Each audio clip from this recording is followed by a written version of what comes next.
Welcome to AI Paper Slop. Let's get right into today's paper. It's called GenClaw, Code-Driven Agentic Image Generation.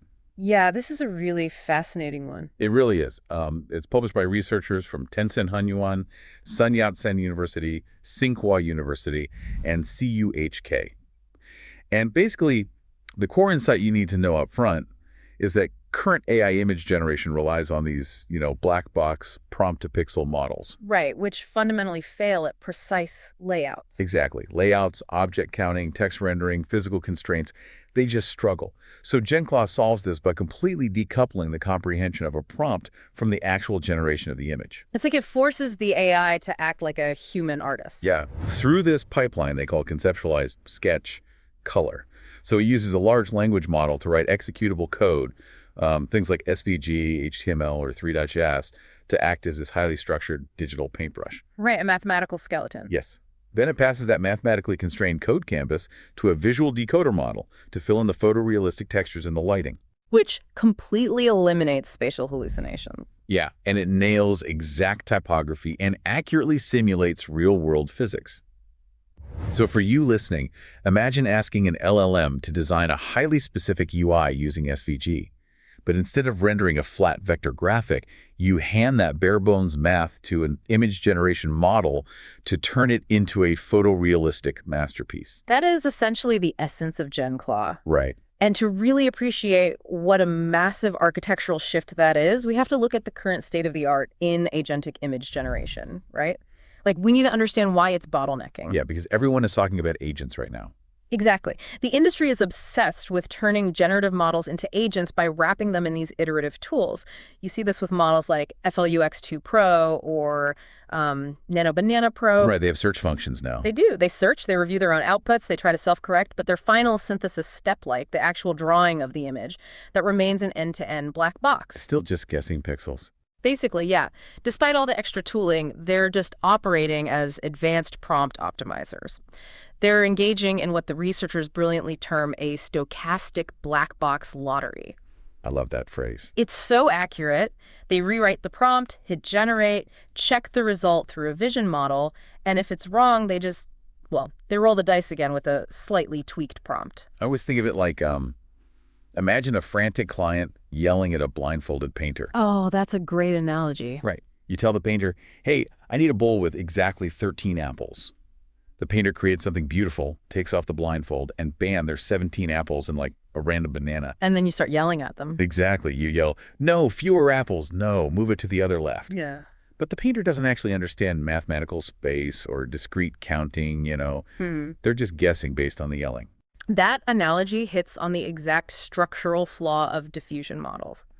If you're listening and you train these models, you know that pixels and text embeddings, like those generated by CLIP, they are fundamentally misaligned when you try to enforce discrete rules. Because natural language is just so ambiguous. It's incredibly ambiguous. It completely lacks the substantive operational control over visual spatial structures that you need. Like enforcing absolute coordinates. Right, or complex typographical layouts, or specific layer occlusion, what front-end developers would call Z-order.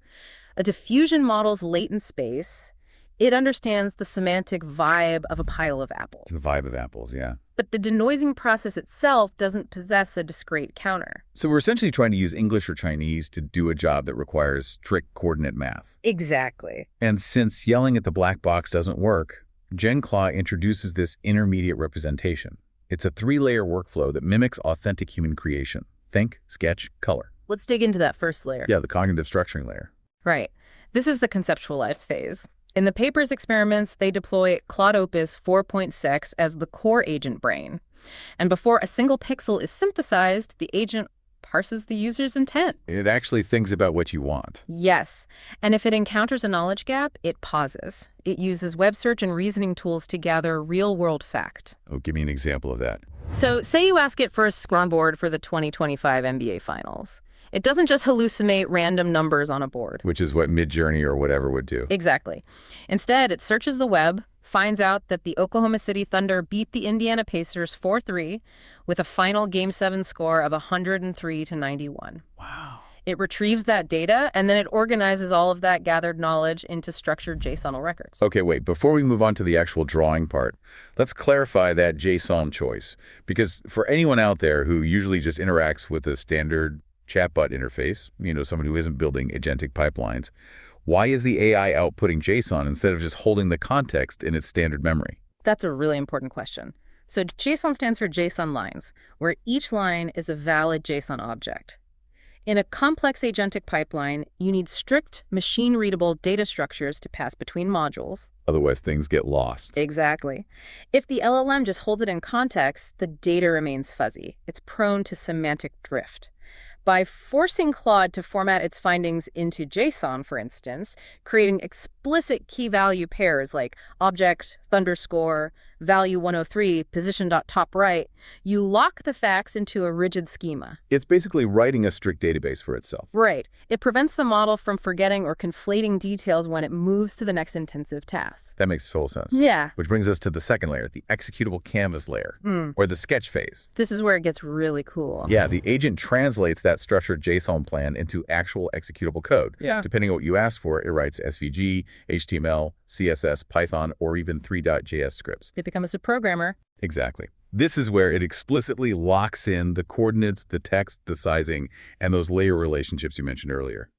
It writes out like circle C to X equals 50, CY equals 50 to mathematically define the center of an object on a grid. It creates a deterministic geometrical skeleton. So the model isn't guessing where the left side of the canvas is through cross-attention maps anymore. It is defining the X and Y axes mathematically. But hold on, let me push back on this a bit. Sure. Because I use LLMs to write code every day. Yeah. And they hallucinate syntax all the time. Oh, definitely. I mean, one missing closing bracket in HTML or one messed up indentation in Python and the whole script just fails to compile. If the agent writes bad code, doesn't that just ruin the entire image generation pipeline instantly? You are hitting on one of the most critical vulnerabilities of the system, and the researchers do acknowledge this as a limitation. Code instability is a real threat here. I'd imagine so. If the LLM writes an SVG with incorrect Z-order occlusion, say, putting a background mountain mathematically in front of a foreground character, The decoder has to draw it that way. right, the visual decoder has no choice. However, GenClaw mitigates this by executing the code in a sandboxed environment first. Oh, okay. Yeah, if the code throws a syntax error, the agent receives the error traceback and iteratively debugs its own code before moving to the rendering phase. So it filters out the compilation failures before a single pixel is generated. It has a built-in compiler check. Exactly. That's smart. So once that code executes successfully, it produces this basic, flat sketch. And that brings us to the third layer, the visual generation and review layer, or the color phase. This is where the magic happens. Yeah, that flat, vector-like sketch is passed to an image generation model. The researchers primarily used Gemini 3.1 Flash image in their tests. And the diffusion model is completely relieved of the burden of figuring out the layout. It doesn't have to think about space at all. Right. It acts merely as a colorist, supplementing the high-fidelity textures, lighting, materials, and realism onto that strict code skeleton. And the downstream effects of this decoupling are just massive for machine learning engineers, particularly when it comes to traceability. Traceability is huge. It is. In a standard end-to-end model, if the generation fails, say the text on a sign is misspelled or a building is in the wrong place, you have absolutely no idea why. It's just a bad roll in the latent space. Exactly. You can't debug a monolithic block of weights effectively. But with GenClaw, because of the staged process, you can trace the exact point of failure. You essentially take this opaque, frustrating black box and turn it into a white box. Yes. You can look at the pipeline logs and ask, hey, did the web search fetch the wrong MBA score? Did the LLM write a syntactically correct but logically flawed SVG?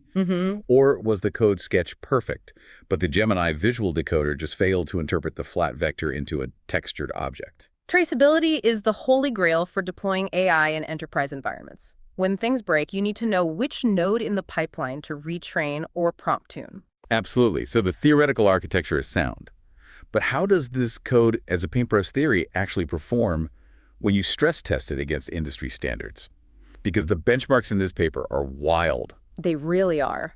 Let's look at complex composition on the GenEval++ benchmark. The results there basically validate the entire premise. By writing SVG coordinates, GenClaw significantly outperforms closed-source models like GPT-Image 1.5 and Gemini 3.0 Pro Image in tasks involving counting objects and spatial positioning. The counting is always the hardest part. Oh, absolutely. The researchers showcase a qualitative example that is notoriously difficult for diffusion models. The prompt asks for exactly 4 blue apples, 1 green apple, 2 yellow bananas to the right of the apples, 2 red strawberries to the right of the bananas, and a pair to the left of the apples. That is a spatial and counting nightmare. It really is. Standard models suffer from semantic bleed in their attention layers. You ask for a blue apple and a yellow banana, and you end up with, a blue banana. Or you ask for 4 apples and get 5. Because the concept of 4 is just a statistical distribution in the latent space.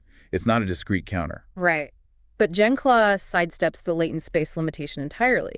It writes the SVG code to explicitly define the radial gradients and the exact XY coordinates for exactly 4 blue apple nodes, 1 green apple node, and 2 banana nodes. It mathematically locks the spatial layout in code. Exactly. And when the visual decoder renders it, it's heavily conditioned on that explicit map, so the count and positions are flawless. GenClaw scored 0.950 on the count metric on GenEval plus I. Which is incredibly high. It is. GPT Image 1.5 also scored 0.950 on basic counting, but GenClaw just dominated in complex multi-count and combined position count evaluations. And then there is the text rendering. Okay. I mean, anyone who is trying to get an AI to spell a long, grammatically perfect sentence on a billboard knows the pain. Oh, it's a nightmare. But on the long text bench, GenClaw achieves near-perfect scores. We're talking 0.989 for English and 0.988 for Chinese. It essentially maxes out the benchmark. It does. And the reason's so elegant. It just uses standard HTML and CSS to render the text. It fundamentally prevents the image model from trying to guess right text as pixel textures. A diffusion model trying to draw the letter A is essentially trying to hallucinate the shape of an A out of pure noise. Which is a crazy way to write a letter. Right. But if you ask GenClaw for an official promotional poster for the 2026 FIFA World Cup, complete with dates, slogans, and venue names, the agent just fetches the actual facts via web search. It writes an HTML CSS layout with exact typography, sizing, and alignment, and executes it. So the browser renders the perfect text. Yes, and the image model just paints the background textures and the mascot around those perfectly rendered HTML layers. They even demonstrated this with classical Chinese literature. The preface to the Pavilion of Prince Tang, it rendered this massive block of elegant vertical Chinese text flawlessly. Because it's not guessing the strokes. Exactly. It's just rendering a web font via HTML before the image model adds the rice paper texture and the ink wash background. It's such an incredibly simple workaround to a historically impossible problem. Yeah, the text and counting benchmarks are impressive. But to see the true limits of this architecture pushed, we really have to examine the physical simulation tasks. This is the part of the paper that genuinely blew my mind. Getting an AI to generate an image that accurately obeys the laws of physics like realistic gravity, fluid dynamics, or optical reflections has always been a major hurdle. So before generating an image, GenClaw actually executes code to calculate real-world physics. Let's walk through their optical reflection test, because this is crazy. Let's do it. They used a prompt asking for 2 small red balls, 1 small green ball, and 1 small white ball placed in front of 2 mirrors set together at a 90-degree angle. Right. And if you feed that prompt to a standard text-to-image model, it will draw the balls in the mirrors beautifully, but the reflections will be total geometric nonsense. It'll just put colors in the glass. Exactly. Diffusion models do not understand the optics of a 90-degree mirror reflection. But GenClaw, it writes a Three.js script. It literally builds a lightweight 3D scene in code. It places the virtual mirrors, places the virtual spheres. Yes, it sets up a virtual camera and uses deterministic computer graphics ray tracing to calculate exactly where those reflections should appear. So that mathematically perfect 3D rendered sketch is then passed to the visual decoder to be textured. The code acts as a physical simulator before the pixels are even touched. And they did the exact same thing with fluid dynamics. Oh yeah, the water tank test. They prompted it for a 2-meter-tall water tank with 3 holes punched at specific heights, and instead of guessing how water falls, GenClaw wrote Python code utilizing Torricelli's law to calculate the exact parabolic trajectories of the water spraying out. Based on the varying water pressure at each hole. That is insane. It plotted those curves mathematically as a structural sketch before generating the photorealistic water textures over them. They did it with springs of different weights, too, using Hooke's law to calculate the exact physical elongation of each spring based on the mass hanging from it. EAI is utilizing the centuries of deterministic math we've already codified into programming languages, rather than trying to, relearn physics from scratch by looking at 2D JPEGs and its training data. Exactly. Wait a second. I just realized exactly what this architecture is. You are describing a video game engine. Oh, interesting. How so? Well, think about it. In a modern game, you don't have one monolithic system doing everything. You have a physics engine calculating the trajectories and gravity. You have a UI engine rendering the text overlays and menus. And then you have a rendering engine that just paints the high-resolution textures and lighting over that mathematical wireframe. That is a phenomenal comparison. GenClaw is bringing this exact deterministic multi-engine pipeline to generative AI. It really is, and it highlights exactly why video game architectures are so robust. You modularize the complexity, you don't ask the texture renderer to calculate the gravity, and you don't ask the physics engine to draw the shadows. Exactly. And this multi-engine approach also solves one of the biggest headaches in AI image editing, which is altering a specific target without ruining the background. They tested this heavily on the ImEdit benchmark. Oh yeah, layered editing is notoriously difficult. Like, if I ask a current AI model to change the color of a car in a photo from red to blue, half the time it also changes the color of the sky. Or it hallucinates a new tree in the background. Or it shifts the position of the car entirely. Right. The non-target pixel corruption is a huge issue because the entire image is reprocessed through the diffusion layers. So how does GenClaw fix that? GenClaw tackles this by using SAM the segment anything model alongside JSON to decompose the image into explicit layers. It mathematically extracts the elements and essentially reverse engineers a Photoshop file. Wow. When the agent gets an editing instruction, it isolates the specific layer mask, say, just the car, and applies the edit via the visual decoder exclusively within that bounding box. It keeps the original Z-order completely intact. So the background isn't even touched. Exactly. As a result, GenClaw shows massive improvements in preserving the unedited regions compared to models like GPT Image 1.5. I noticed they used PSNR and SSIM to quantify that background preservation in the paper. For the machine learning engineers listening who might be a bit rusty on their image quality metrics, break those down for me in this context.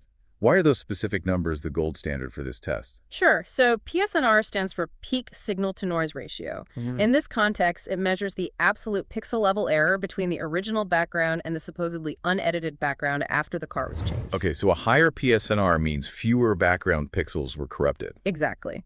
And SSIM is the structural similarity index. That measures perceived structural changes, like whether the lighting gradients or textures shifted, even if the absolute color didn't change drastically. Got it. And the results were stark.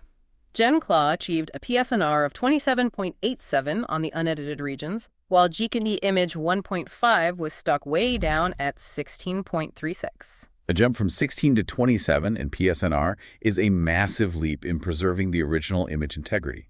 So we've got this architecture that calculates perfect physics, it spells flawlessly, counts accurately, and edits cleanly by reverse engineering layered files. It sounds too good to be true, right? It really does.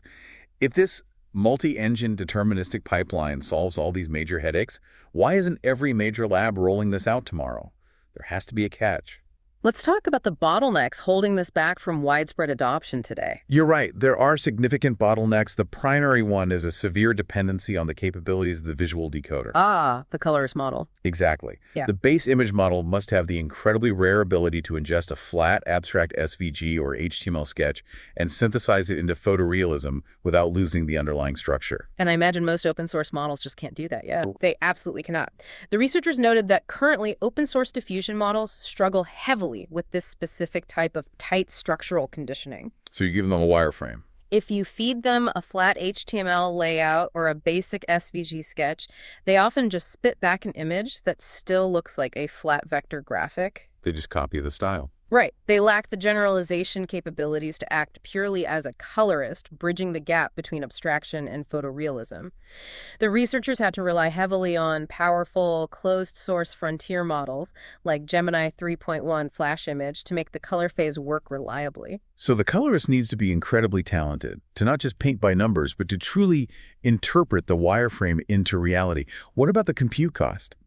Because all this step-by-step thinking, web searching, and code execution, that has to add massive latency. Oh, the efficiency overhead is immense. Think about what's happening under the hood. You are running a massive LLM to parse intent. You're triggering external web search APIs, waiting for it to write code, spinning up a sandbox to execute that code, passing the rendered output to a heavy diffusion model. And then running a vision language model for a final review at the end. Yes, it is computationally expensive and incredibly slow.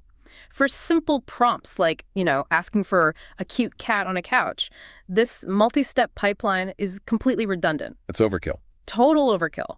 The diminishing returns simply don't justify the latency or the compute cost for basic artistic generation. And I assume we also have to circle back to the point I brought up earlier, code instability. Yes, your earlier pushback on LLM coding flaws is the third major limitation. Because the sandbox can't catch everything. Exactly. While the sandbox catches syntax errors, it cannot catch logical errors. If the LLM calculates the math wrong for the Torricelli water curve, or if it messes up the Z order so a background element mathematically renders in front of a foreground element, the code will still compile perfectly fine. Right.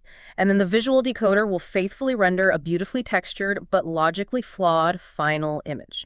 The pipeline is only as good as the math the LLM produces. So putting all of this together, what does this actually mean for the trajectory of multimodal AI over the next few years? Well, base diffusion models will inevitably get better at handling complex prompts natively as parameter counts increase and training data improves. That's a given. Sure. But what GenClaw proves is that for highly constrained, complex visual reasoning tasks requiring absolute deterministic, precision-integrating executable code as an intermediate representation is a necessary step forward. It bridges that fatal gap between ambiguous human language and rigid spatial reality. Precisely. It's moving from letting a model guess an image in one shot to letting an agent build the skeleton step by step through code. We're essentially moving from a frantic client yelling at a blindfolded painter to an architect handing precise mathematical blueprints to a master builder. And that transition points toward a very different landscape for how we interact with generative AI. It really does. And I want to leave you, the listener, with a final concept to mull over. We are seeing language models natively evolve into code agents capable of complex software engineering. We see it every day now. Right. So if code becomes the universal bridge for all logical reasoning, will the future of multimodal AI simply be a central, hyper-intelligent, code-based, brain-orchestrating, dumb, highly specialized pixel renderers? That is a profound way to look at it. Like, could this mean the complete obsolescence of natural language prompt engineering for images entirely? If the AI can parse your vague intent and write the perfect Three.js math for a masterpiece, maybe we won't need to prompt the pixels at all. You just ask for what you want and the code handles the rest.